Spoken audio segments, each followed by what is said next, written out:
అరే గోపి బయటికి పొమ్మనే అఖిల నిగమ వాచా సుచిత స్వప్రభావః జగదమల వినాశోద్భూతి లీలా స్వభావః నమతు విమత రక్షసృష్ట కాంతారదావః జయతు ముదిత భావః జయతు ముదిత భావః కోపి గోపాల దేవః కోపి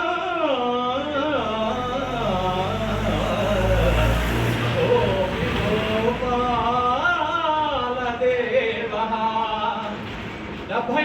79 సంవత్సరాల క్రితము మొట్టమొదటి బ్రహ్మోత్సవాలలో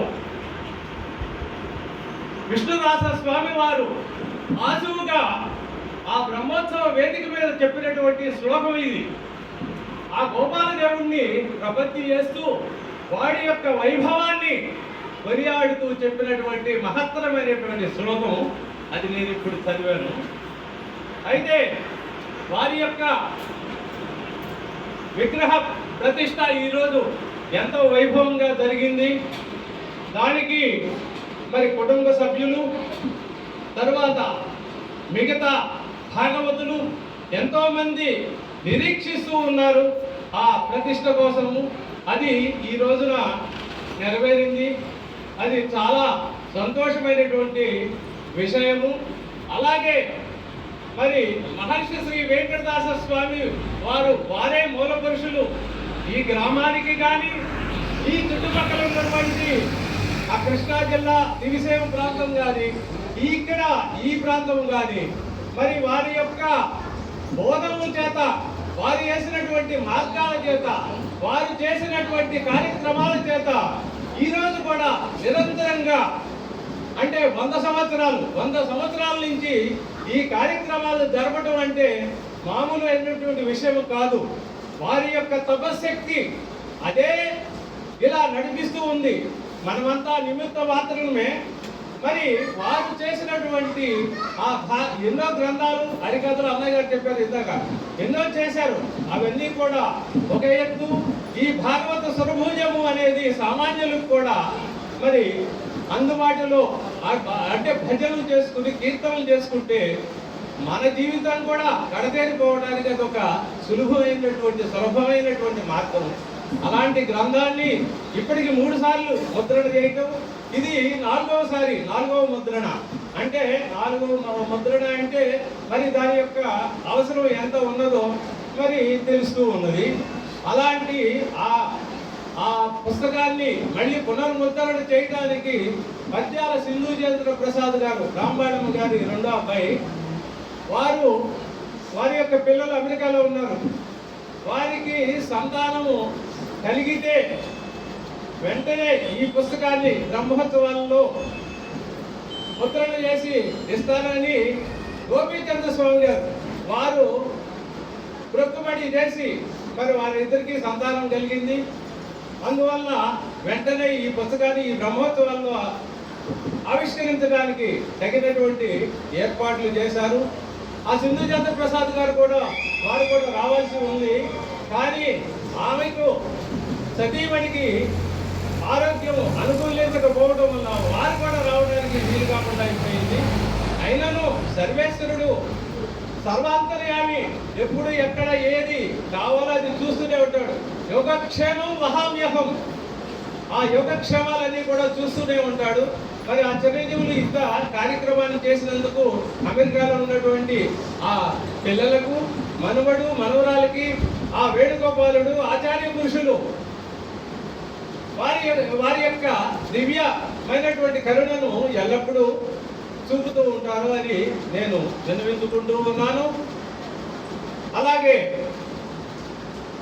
ఈ మహర్షి వెంకటదాస స్వామి వారి యొక్క కుమారులు వారందరూ కూడా అదే మార్గంలో ఉండి మరి వారు చేసినటువంటి ఎన్నో కార్యక్రమాల వలన మరి ఈ రోజున కూడా ఈ రకంగా నడుస్తూ ఉన్నది.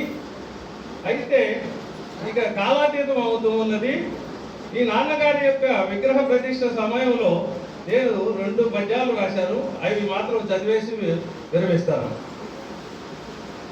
వేదాంత విద్యల విష్ణుదాస గురుడు, తర్కశాస్త్రాదుల తరగని నిధి,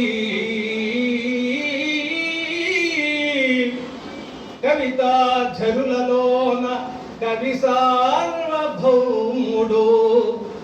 సంస్కృతాంధ్రములలో సవ్యచాచి, భారత గీతాది భవ్య దివ్య పురాణ పారంగతుండును,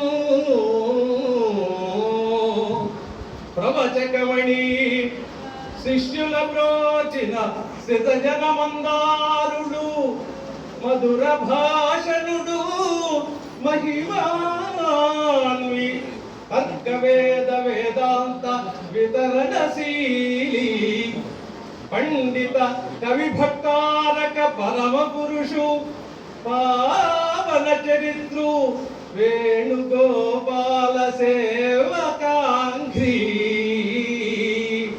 శత జయంతికి ఘన నివాళి, శత జయంతికి ఘన నివాళి. రాముడి రూపము, వారి యొక్క రూపమే ఆజానుబాహు, 6 అడుగుల పైన విగ్రహం మనందరికీ తెలుసు.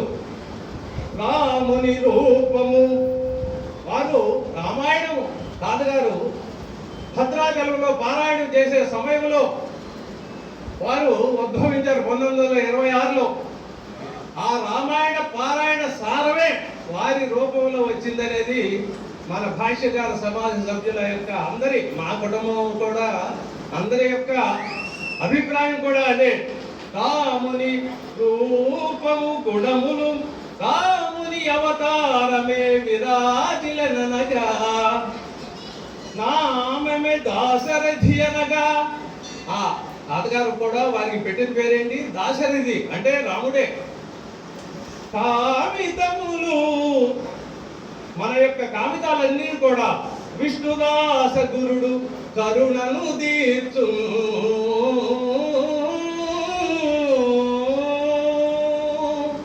ఆ విష్ణుదాస గురుడు మన అందరి యొక్క కామితాలను కూడా ఎల్లప్పుడూ నెరవేరుస్తారని ఆశిస్తూ, మరి ఈ రోజున ఇంత కార్యక్రమానికి విచ్చేసినటువంటి ఈ పెద్ద